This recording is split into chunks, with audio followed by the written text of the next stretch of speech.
you're Desi, you know exactly what I mean when I say the evil eye or nazar. Welcome back to Brown People Problems. So the concept of the evil eye is known in, so many different cultures around the world, but it certainly holds a very special place in the South Asian culture. Most of the people listening here are going to be really familiar with the concept of the evil eye or nazar. So if you're not familiar, the concept of evil eye is basically this belief that if you achieve great success, recognition, you have accomplishments, you can potentially attract the envy of others. And this envy can be intentional, it can be unintentional, it can be like a curse, it can just be somebody feeling happy for you but envious at the same time, but then it can bring misfortune upon you. From ancient beliefs to modern day practices, nazar has been a potent symbol of protection, fear, and fascination. So in today's episode, we are not rejecting this belief, nor are we judging you for holding this belief if you do. I wear an evil eye ring on my finger almost all the time. But what we are doing is we're simply breaking it down a little bit today. We're getting curious about the cultural history of the evil eye, the origins of the evil eye, where it comes from, what it's about, does it benefit us in any way, is it possibly based in science, or is it just, an old wives' tale? Because even though I know you know about nazar and evil eye, I don't know if you've ever stopped to think about where it comes from, what it's about, or have you just dismissed it like most people? Because regardless of whether you believe it or not, this idea of evil eye is around us all the time. Okay, so the evil eye is everywhere, okay? And I'm going to give you examples of the fact that it is everywhere. When I say everywhere, I mean pop culture, world history, art, fashion. So example number one of evil eyes everywhere. Example number one. Lord of the Rings. Okay, Lord of the Rings has the dark eye Sauron, which is basically, for those who haven't seen Lord of the Rings, there's a photo here, but the Dark Lord Sauron is this all-knowing supreme being that is obviously the evil kind of force, and it exists as this disembodied eye in the sky that's constantly watching everybody, right? Big Brother vibes, but in Lord of the Rings, okay? That's example number one. Example number two. On the back of the American $1 bill, you have an eye on top of the pyramid. This is called the Eye of Providence. Now, technically, the Eye of Providence is supposed to be more of a concept from Christianity. It's supposed to represent the ever-watching eye of God. So it's not malevolent, it's more benevolent in nature. But BBC did an interesting article on it that I was reading where they talked about some of the conspiracy theories that exist around it being associated with the Freemasons or the Illuminati sort of symbolism. So there's that to think about. Example number three, blue glass beads. If you've ever traveled to the Mediterranean, especially parts of Europe that are around the Mediterranean and West Asia, you're gonna see these everywhere. These tiny little blue glass beads that have a dark blue outer circle, a white inner circle, and then a light blue innermost circle. That's the evil eye, okay? Example number four, both high-end and budget jewelry has so much evil eye everywhere. I think there's been high-end shoes that have been launched with evil eyes on them. You have got budget jewelry everywhere, from little stores that sell to prepubescent girls have evil eye in them, to some of the higher-end jewelry stores, you have Swarovski that sell an evil eye ring. So it's everywhere in our jewelry as well. Example number five, the evil eye has been mentioned in some of the oldest religions in the world. So it's been mentioned in Judaism, in Christianity, in Islam, and in Hinduism. Example number six, if you have read Greek mythology, Roman mythology, you will know that there's a common theme in Greek stories, right? Where a god is really jealous of a prospering human, so they will unleash a curse upon them. Or that prosperous individuals are brought down by the envy and the wrath of the gods. That's a common theme, whether it's a one specific individual or larger groups of people. Example number 7. It's found in so many cultures everywhere. So we have the Mediterranean region countries. We have the Balkans. The Balkan countries are like Albania, Bulgaria, Croatia, those countries. You have, it's present in Eastern Europe, in Middle East, in Central Asia, South Asia, Africa, West Asia, Caribbean, Latin America. Like, these cultures have many things in common, but one of the biggest things is their belief in the evil eye. So the evil eye is really this belief that your prosperity, your happiness, your success can be jinxed by somebody being envious of you. That you can receive evil eye. You can receive the evil eye, which will cause misfortune and injury. And the last and the best example that I have of the fact that evil eye is everywhere, it is also in Harry Potter. Okay, so hear me out. Harry Potter and the Chamber of Secrets. So for those who haven't read it or watched it, I don't know if there are many people who haven't read Harry Potter or watched Harry Potter, but if you haven't, skip 30 seconds so you skip this spoiler. But it's present in Harry Potter and the Chamber of Secrets. So the ancient Greek expression for evil eye is called baskania. That's the term. Baskania and basilisk. Basilisk is what we have in Harry Potter and the Chamber of Secrets. So this term baskania helps to explain a bit of the etymology of this word, this creature's name. According to Pliny the Elder, is a really famous philosopher from way back in the day. He also documented or I guess spoke on the eruption of Mount Vesuvius and the collapse of the city of Pompeii. But he basically said that the basilisk of Cyrene was an incredibly small yet venomous snake that could cause death with a single glance. Yeah, that's a whole plot of a Chamber of Secrets. So, case in point, the concept of evil eye is everywhere. And because a concept is everywhere, so are protective measures. Each culture has a different form of a protective measure against the evil eye. So you've got people who wear amulets, people who wear rings. You have got, in the Desi cultures, you have like the lemon and the chilies thing. You have people wearing talismans to ward off evil. There's a common practice in a lot of brown cultures where if you feel like you have been touched by the eye of evil, you will take a bunch of chilies, I believe, and circle it around the person and you burn the chilies, something of that sort. Don't quote me on this. I don't know this exactly by heart. But it's interesting too, in South India, there's a practice of drawing columns, which are these patterns that are made with rice flour. So it looks a bit like a rangoli, if you know what that is. And people make these columns at the entrance of their homes. It's a nice form of art, but it also helps provide a protective measure against the evil eye. And these columns are believed to attract positive energy and repel negative energy. Some of the most famous talismans against the evil eye include like the Nazar amulet, which is itself like the evil eye, the representation of the evil eye, or it's also a hamsa, which is a hand-shaped amulet. You may have seen this. It looks like a flat palm, like somebody's holding it up, and it's usually blue in color.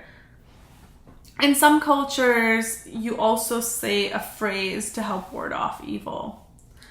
So to not jinx this, right? I think about the Western cultures and you say knock on wood. That feels like it's part of this, doesn't it?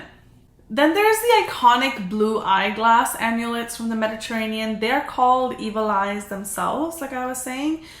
These amulets are actually called nazar themselves. So it comes from the Arabic word foresight and surveillance. But it means like look, gaze, or evil eye in Turkish. So it might seem strange for some people to actually use an actual evil eye as a way to repel the evil eye, but I think it sort of falls into this idea of like repels like, or this ancient principle of an eye for an eye. So those are some examples of how the evil eye is everywhere and some protective measures against it. You may have some within your families or your cultures that I haven't spoken about that may be present. Let me know if there's something else that's common. So let's talk a little bit about where do these come from, right? Because I think this is just sort of like a household superstition, if you want to call it, or a household belief. Everybody, every brown person knows about Nazar, whether you believe it or not, you know about Nazar. But do we know where it comes from? Like, have we ever thought about where it comes from? Or does it just feels like, oh, well, it's just something that's passed down? But I am curious about the origins. So I did some digging, which was a lot of fun because I enjoy history. And I did some digging, and it's interesting. I looked up, how far does the evil eye actually go? And the answer might surprise you. The earliest version of the evil eye and the amulets to ward off the evil eye go back to year 3,300 before Common Era. That is over 5,000 years ago. I think about 5,300 years ago. That's the Bronze Age. That's a really, really long time. There is a famous art history professor in Istanbul. His name is Dr. Yildirim, and he talks a lot about the evil eye. And he said that basically they did an excavation in some of the oldest cities of Mesopotamia, which is now modern day Syria. And they found these little amulets made of alabaster. And they were little idols with eyes in them. Idols carved out of alabaster have been excavated in a place called Tel Brak in Syria, and now are believed to be dated from before 3,300 before Common Era. So that's a long time ago, and that's just the recorded history. We need to remember that there is a huge portion of history that is not recorded, and just the recorded history shows that over 5,000 years ago was when an evil eye amulet was discovered. And that, I don't know if that seems shocking to other people, but that is certainly a lot older than I imagined this belief would be. Some people might be thinking, well, is it based in science? Well, I thought that too. A lot of the older ideas can have scientific evidence to them, especially in the 20th and the 21st century. So it's only relevant that we ask ourselves the question, that is the evil eye and the belief in the evil eye based in science? Well, the answer may surprise some of you, but there was a Greek philosopher named Plutarch. He suggested a scientific explanation for this, and he said that the human eye had the power of releasing invisible rays of energy that were in some cases potent enough to kill children or small animals. Plutarch also claimed that certain people possessed an even stronger ability to fascinate you, and researchers think that he was citing certain groups of people that were the south of the Black Sea. It was also believed that those that were said to be most good at delivering the curse were blue-eyed, and this was likely due to the fact that blue eyes were a genetic rarity in the Mediterranean area. So is it based in science? I mean, it doesn't seem like we have solid proof, but there's a lot of folks that believe in auras and energy fields and your energetic persona. So there may be something to be said about this from that perspective. Maybe we'll know more about it. Who knows? So this is a really interesting example of profiling other people and other populations and othering folks, right? So when it's believed that, okay, people with blue eyes are really good at delivering this curse, and we have effectively judged and formed a prejudice and now othered a certain group of people. It never ceases to amaze me how long we have been engaging in prejudices and biases and ostracizing folks. In the Aegean area, which is the Aegean countries are Greece, Turkey, and some other areas where light-colored eyes were relatively rare, people with green eyes were seen as being able to bestow the curse, intentionally or unintentionally. Because remember, nazar can be intentional, or it can also be unintentional. Have you noticed that there's a prejudice against Desi women, especially who have lighter eyes? There is a narrative that I have always heard growing up. I have seen it in movies, culturally it's been spoken a lot of, that they say to not trust women with lighter eyes or people with lighter eyes. If you have heard this, I want you to let me know. Tell me in the Q&A in Spotify or on YouTube. has this been your experience? Because I've heard that all the time. And when I was researching and learning more about the evil eye, this fit right in. I wonder if this comes from the concept of the evil eye and nazar, that people with lighter eyes can bestow the curse upon you. But I haven't heard this being said about our Caucasian counterparts, white-bodied individuals with light skin. I have only heard this about, like brown and black bodies with lighter eyes. So, recorded history says that the oldest record of the evil eye, or an amulet for the evil eye, goes back to the year 3300 before Common Era, which is now modern-day Syria, where people made eyes out of alabaster to hold as like protective mechanisms. Eventually, after that, the blue glass beads just started appearing everywhere in the Mediterranean, approximately starting the year 1500 BCE. I don't know when exactly it transitioned to the South Asian countries. I imagine maybe somewhere around that time, because we know this belief has been like super old. So you might be thinking, well, yeah, I mean, I know it exists, but how does it impact me? It doesn't really affect me. Let's talk about some of the areas in which the concept of the evil eye can affect you, whether or not you believe it or not. And some ways that can also benefit you. Yes, it can benefit you, and we're going to talk about that as well. So let's talk about some of the more common ways, and negative ways perhaps, in which the concept of the evil eye impacts us. A lot of brown folks, a lot of South Asians have a hard time sharing their achievements, their accomplishments, their happy moments, and really celebrating is tough for the fear of evil eye, for the fear of what I have is going to get jinxed. That I'm going to lose my happiness, that somehow this is going to cease to be. That's a really, really widely held belief that exists for a lot of folks. And it's interesting, a lot of people will tell me, well, I know like logically I don't believe in it, but it feels to be true. And that is true. Something can make sense logically to us, but then emotionally it really doesn't fit, right? Because logic and emotions, like two roads that don't intersect. But it can be very true to know something logically, but then to feel the total opposite emotionally. And I think this is one of those topics that a lot of people experience, that confliction within them. So brown people have difficulty celebrating happy moments. In some cultures, actually, it's even believed that children should not be praised, because if a child is praised publicly, they're going to draw the evil eye to them. We know that, you know, little brown babies, they've had like eyeliner on them, or some sort of like a black mark to help ward off the evil. The concept of evil eye also pushes people to be fearful, right? And holds their celebrations. It teaches people to be fearful and not celebrate or feel joy. And that can have a negative impact. And we can start to function from a scarcity perspective and a scarcity mindset. We feel like, oh, this is never going to happen again, or this is going to be taken away from me.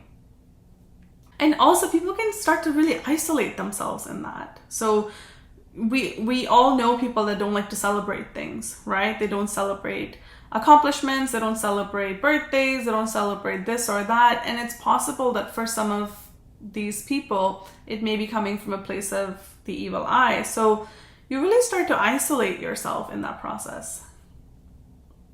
The concept of the evil eye also has economic impacts. Yeah, so you might be thinking, what? Economic? Yes. There are some economic implications. Now, I'm not an economist, obviously, and I did not study economics, but I am, I guess, a reasonable enough person to understand some concepts. So there was an economic study done which argued that the fear of the evil eye, okay, so just the fear of catching the evil eye, can have adverse effects on economic activity. How? So it hampers down incentives to invest, because people don't want to, they don't want to invest because they feel like it'll get jinxed. It hampers incentives to accumulate wealth. People feel like if they're too wealthy, then they will attract the evil eye. And it can also lead to other like unproductive, I guess, behavior, such as concealing your assets, right? So that secrecy and that isolation that we were talking about, that can also have an economic impact. Because you can't understand world economics without understanding human psychology to some extent. And that really made sense to me. I never thought about economic implications until I read that. And that makes a lot of sense to me. How people engage in their wealth, engage in their money, in their assets has a ripple effect. We already know that the evil eye creates prejudice towards certain groups, folks with lighter eyes, or perhaps even those with eye inflictions or like vision issues. Sometimes people with any type of eye infliction where perhaps their vision needs to be corrected or their eyes are twitching, they may be seen as holding the evil eye. And so this idea of evil eye really has a potential to shun people, create division in communities, breeds prejudice, bias. Historically, we know that women were persecuted and killed for being witches or as casting curses on others that brought misfortune upon them. So it's had very, very real implications. So you might be thinking, okay, well, clearly this has no scientific basis. It's been around for a really, really long time. And it has a potential to impact us so negatively. Nikita, why is this still around? Like, what makes this belief stick around? And this is where we get to what I was talking about, that it can potentially have some good impacts. This is the part. So remember the economic article I was just talking about?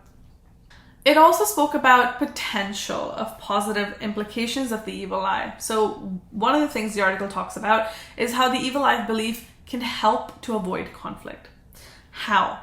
First, it can encourage envy avoidance behavior, right? So that reduces the danger of envious aggression. So when you teach people don't envy others, you might get them the evil eye. It reduces any aggression or any interpersonal problems related to that. It can also help avoid conflict by shifting any potential blame of something going bad instead of a person to more like supernatural forces or destructive forces of envy, which prevents any direct accusations and tension in the community or in the families. That makes sense to me. I think it was interesting to think about that. I never thought about the evil eye in that sense, but having it articulated that way for me, it made sense to me. Second, I was reading some work by this Italian-American therapist, psychotherapist, and she was talking about the evil eye and some potential psychological benefits of it. She talks about how if you're sick and you need to be taken care of, if the belief is that you have been cursed or there has been an evil eye on you, people will gather to nurture you, to protect you, and that's a big healing ritual. That's a big healing practice. The intention to attempt to cure somebody of their pain by either saying ritualistic prayers, well, people have found very little relief in traditional medicine. It makes sense from a psychological perspective, and it makes sense from a survivalistic perspective, because when you can blame something other than you, it helps create a sense of hope. It helps create a sense of control, and that's really important psychologically for us to survive anything. And it also creates this power of what she called like a healing ritual, right? So there's power in somebody loving you, coming and taking care of you, providing you caring attention and compassionate attention. And whether you're sick because of the evil eye or you're just sick, it still helps make somebody feel really, really loved. Also, the idea of wearing an amulet to ward off the evil eye, it can be seen as a proactive attempt to avoid the evil eye together, right? And so that is like donning on this like psychological armor that sometimes is a physical object, whether it's a ring or a talisman or an amulet.